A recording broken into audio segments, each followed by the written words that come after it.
Hey, what's up, everybody? Welcome to Goaltending, where your why is bigger than your excuses.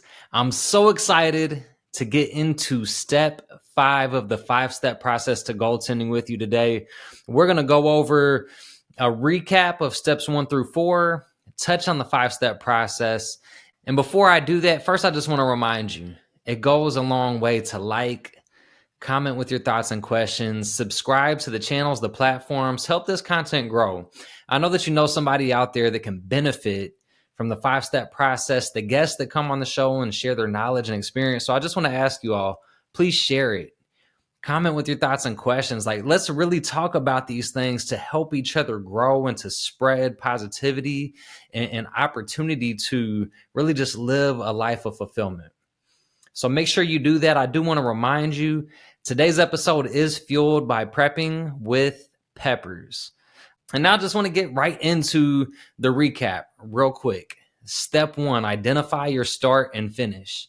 That's just getting very clear on what your goal is, where you want to be, and where you are right now. The start and finish. This is one long race. So once you figure that out, step 2 is identify what you have. This is taking your personal inventory, figuring out the knowledge, skills, and resources that you need to help you accomplish your goal. These are the things you already have.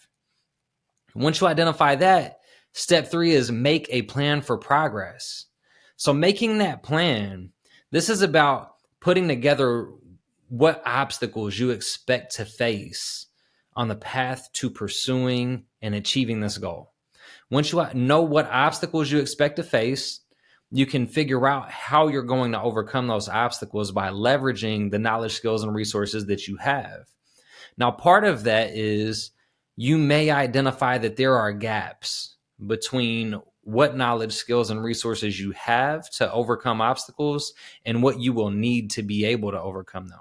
So part of your plan also includes figuring out what kind of gaps there are in the things that you have to help you reach your goal and what you actually need. And once you figure out that gap, part of your plan needs to include how you fill the gap, how you overcome those things so that you can make sure you have everything that you need to be able to accomplish your goal. Then we get into step 4. That's take consistent action. So we're taking action every single day toward our goal. And it's not just waking up and making sure that we do something that day, hoping that we figure it out or find time. It's about thinking in advance of what things you need to do every day. So you can set up a plan a week in advance, but every night before you go to bed, you should know already in your mind what things I need to accomplish the next day in order for it to be a success. That way you go into the day waking up with a plan in place and with a purpose for your day. Now, once you have that all in place, you've got your plan laid out, you know everything that you have and need to accomplish your goal, what obstacles you expect to face and how you'll overcome them, and you have your action plan in place and you're taking action daily toward the goal. So step 5 is review and refine. Step 5 is ongoing. It's a part of every other step in the process. You should be reviewing and refining your plan and the actions that you take at every single step in the process. And so what's really the importance of reviewing and refining? That is that as you get started, life is going to change. The knowledge, the skills, the resources you currently have, you may identify that they're not as useful toward this goal as you thought they would be. You may identify that the things you needed to gain are going to be harder to accomplish. You may have just personal life circumstances that get in the way, that make you have to come up with a new game plan. And as you gain new knowledge, skills, and resources, you have to adapt your plan to having these new capabilities. There's a ton of things that can happen, that can get in the way, that can change.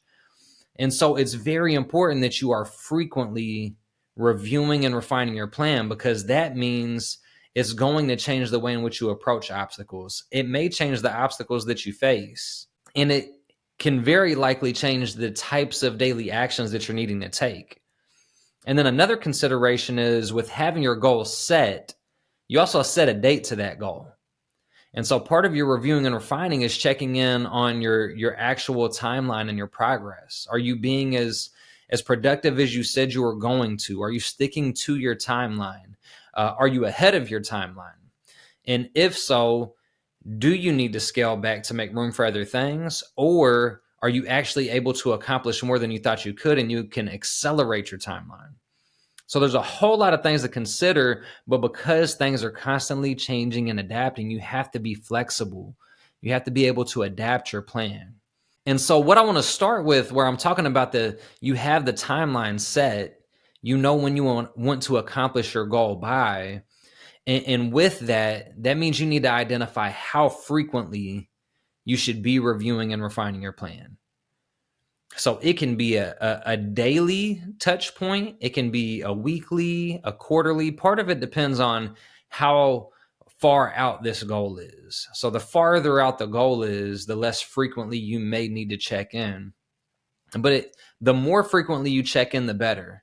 Because if you are off track, if you're not sticking to your timeline, if you are falling short in your daily actions, if there's obstacles that have come up that you didn't expect, if any of those things are happening, the sooner you identify them and the sooner that you adjust and the sooner that you adapt your plan, the sooner you will be able to be more productive and effective in working toward it. So I recommend weekly. If it is something that's a few months or even a year, if you can really check in with yourself weekly on the progress, it's going to help you stick to that timeline. It's going to help you continue to rapidly adjust. Now, that doesn't mean that it only has to be weekly. Let's say you just had a check-in, but 2 days later, something completely throws a wrench in your plans, or you lose a loved one or your job, or just some kind of significant life event happens. Now, first you need to spend some time processing whatever that is, because some things require a step back, require you to take some time. And it may be that you need to step away for a moment just to really focus on yourself and your mental health and whatever it is that's going on in your life. But as at your earliest convenience, as soon as you are able to, you need to look at how that impacts your plan. You may not want to wait a whole nother week before you get there if something significant happens. But it's all about adjusting to whatever the situation is. You may need some time. You may not be able to get to it right away. But the sooner the better, so that you can actually adapt and get back on track or continue to make progress, even if it's in a different way. So you want to think about that. But then the other thing with having that regular check-in with at least weekly is that you're regularly thinking about what it is you want to accomplish. It's constantly in the back of your mind. By having that weekly check-in, it helps you to maintain motivation and accountability. Both things that we've talked about in previous episodes, previous steps of the process. Maintaining motivation is crucial. And so when you are regularly checking in, it's going to help keep it fresh in your mind, but also it's going to help you see that you are making progress. You are moving forward. And that creates positive emotion. That helps to boost that motivation to keep you on track, to make you want to keep taking action. So keep that peace in mind, and then checking in regularly and sticking to your scheduled check-ins, it helps with accountability. Whether that is you just checking in with yourself, knowing exactly what things that you want to evaluate, look at, check in on, and refine in your plan, or if it's sitting down and going over that with somebody else. Now, if you got an accountability partner and that's something that you're using, that you want to make sure that you're consistent, that you show up, that you're timely, and you use the time effectively whenever you sit down to review and refine your plan. Now, one of the things that you want to have in that reviewing and refining is knowing what milestones you have along the journey. Like, what are some of those big stepping stones that are significant on the path to accomplishing the goal? Now, you should have those things outlined already, but you may think of new ones. Something may become significant. So you want to continuously also think about the milestones that are important to you along the way to your goal. There's multiple reasons why. Those are things that help you stick to your timeline. They're opportunities to celebrate and to recognize the progress that you've made. This whole process is not just about goal accomplishment. It's about finding fulfillment in the journey, not waiting until you accomplish the goal to feel fulfilled or to feel happy. Because just accomplishing one thing, it's a short-lived moment. It's a small portion of your life, but everything in between, those are the things that make up your life. Those are the things that matter.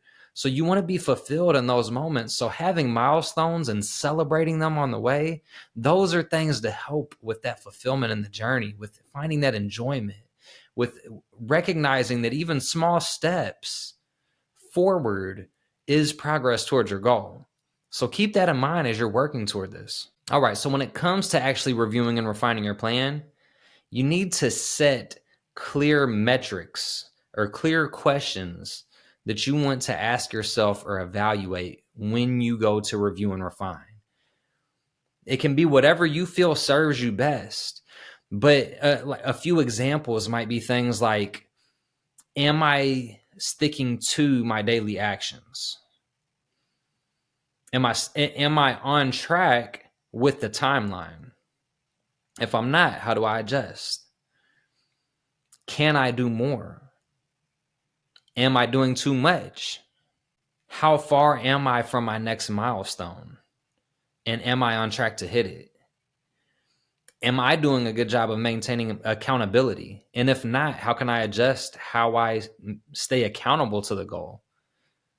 How do I feel motivation-wise? Like, am I feeling motivated still?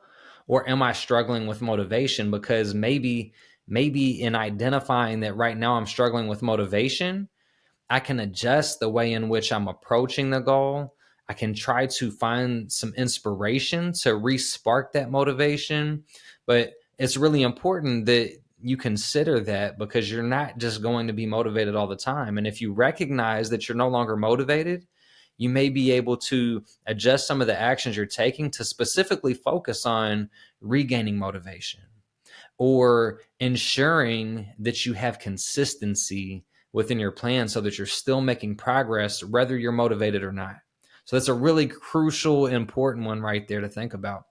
But ultimately, it's not a one size fits all, because it depends on what your goal is, what your life circumstances are, what things are changing, what knowledge, skills, and resources you're applying, what other things that can happen on the journey to reaching the goal.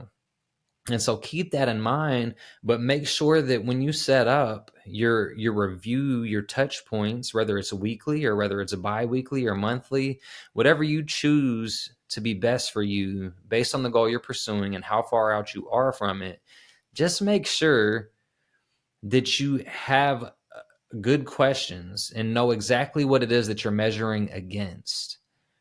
If you understand how your performance is doing in relation to the goals that you set for yourself, it allows you to see if you're actually on track, if you're actually performing well. And if you're not, then it at least builds some awareness so that you can modify either your actions or your plan or your goal or whatever you need to adjust to stay fulfilled, to stay making progress, and to stay moving and working toward where you want to be.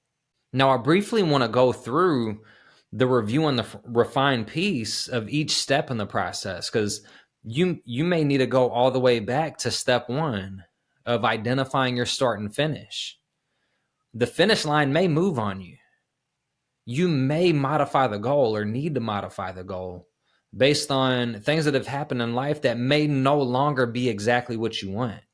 Or maybe you know more about the goal now, so you are able to adjust or add more clarity to what the finish line is.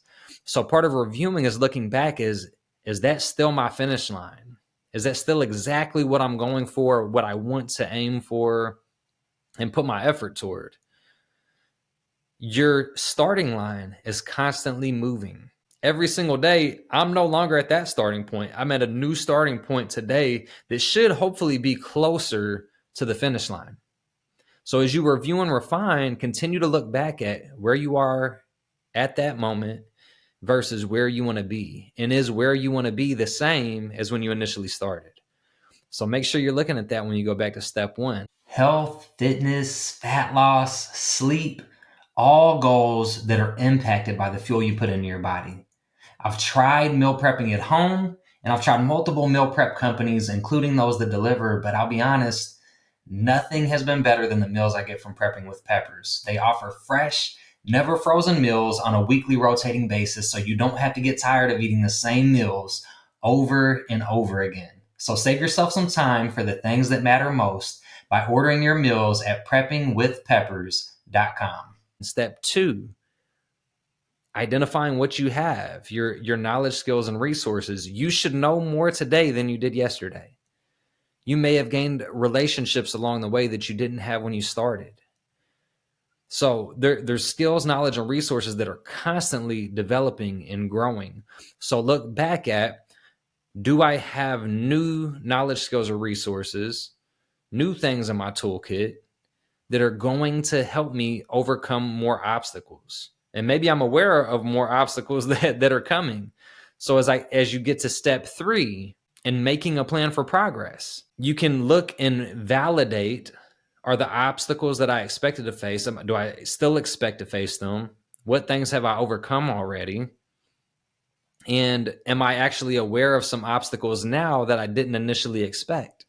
So you're looking at those obstacles, and based on the updates to your knowledge, skills, and resources, are you equipped to still handle them more effectively, or to handle the ones that you didn't expect? And if not, you may identify more gaps, more things that you need to develop. So it's important that you're going back to that plan regularly and you're reviewing it for what you already went through and seeing if any updates or changes need to be made.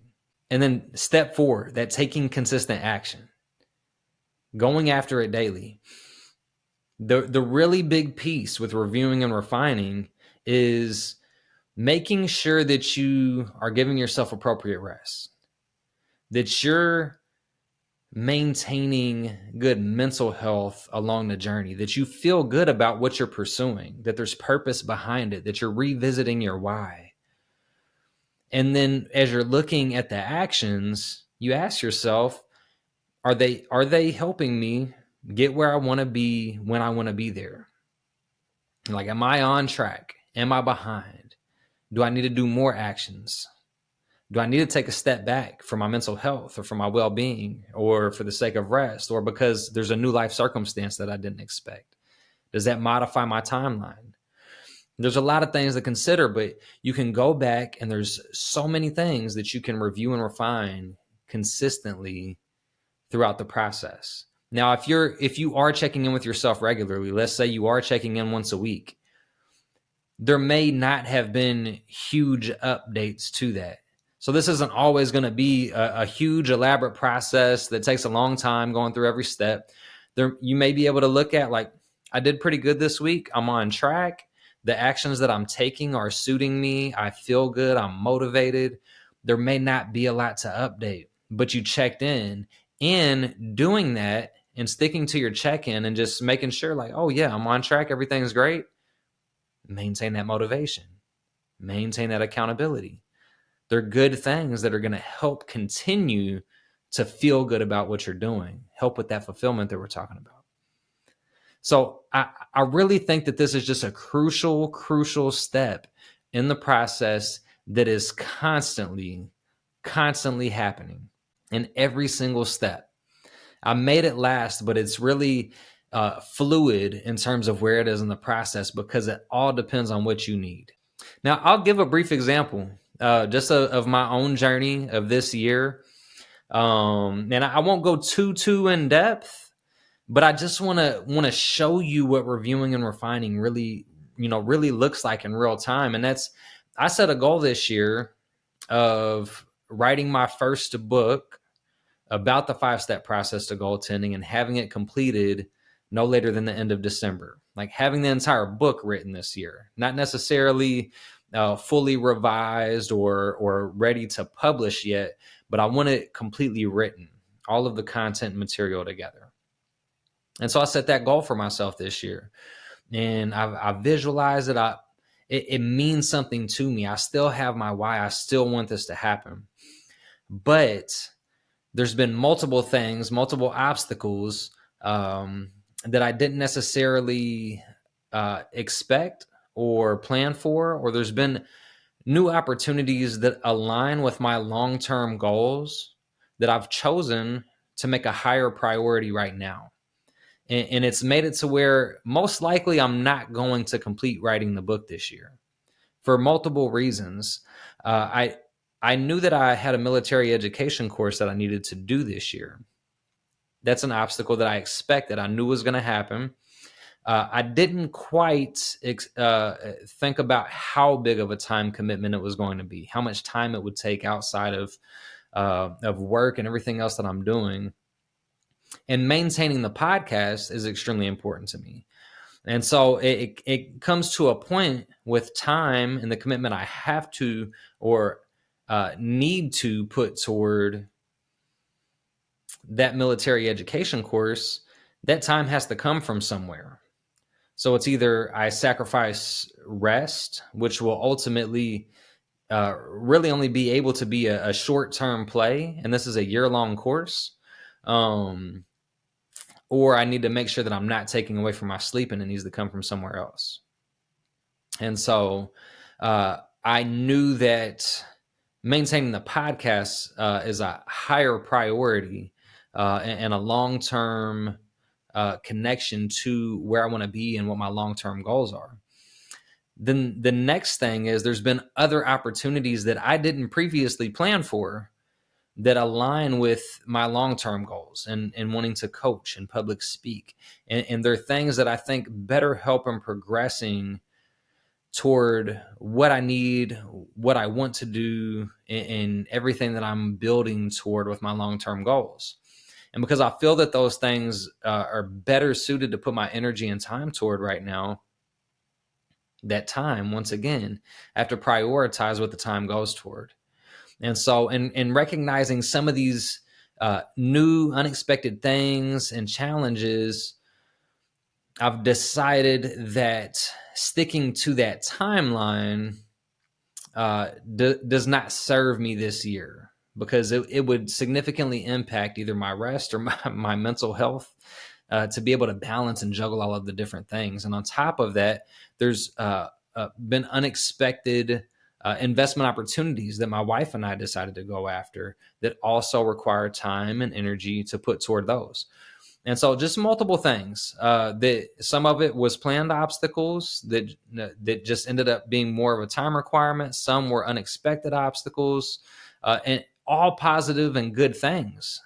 So an obstacle doesn't have to be a negative thing, but it does create the consideration of prioritizing and having to choose what's most important right now and what aligns with the very long-term goals the most to help with prioritizing, and then choosing to put the energy toward the things that are, most pertinent and going to make the most impact right now. And so with that, I reviewed, refined my plan, and said it's more realistic that the book will be written next year so that I can focus on the other higher priorities to me that align with my long-term goals. And so that's just a brief example from my own personal journey, my own personal life that allows me to still maintain fulfillment, to still be making progress, working toward where I want to be long-term, but it just required that I adjust one of my more short-term goals. Ultimately, you will get out of the 5-step process what you put into it. And I'm not so naive to think that there's not 100 different ways to pursue a goal out there. This is just a way. It's a kind of guide to help you, to remind you of what you're working toward. But it really doesn't matter which path you choose to take, whether you use the 5-step process to goaltending or you find some other model. The ultimate thing is that you're finding fulfillment and working toward the goal, that you are committing yourself to something that gives you purpose, that makes you feel fulfilled, that you're passionate about. Like that's what this is all about. It's not about having a rigid process and just sticking to it. I need to make progress every day and sacrificing your whole life. No, you have to build in fun. You have to build in enjoyment. And so I really just love taking the opportunity to just share a way to reach and accomplish your goals and to find fulfillment while you're doing it. So I just want to thank you so much for tuning in to today's episode, for really tuning in to the journey, to allowing me to be a part of what you're working toward. It really means the world. I find my fulfillment in that. And so I just want to ask you to, like, subscribe, share it with someone it can help, and comment with your thoughts and questions to join the conversation. And let's grow.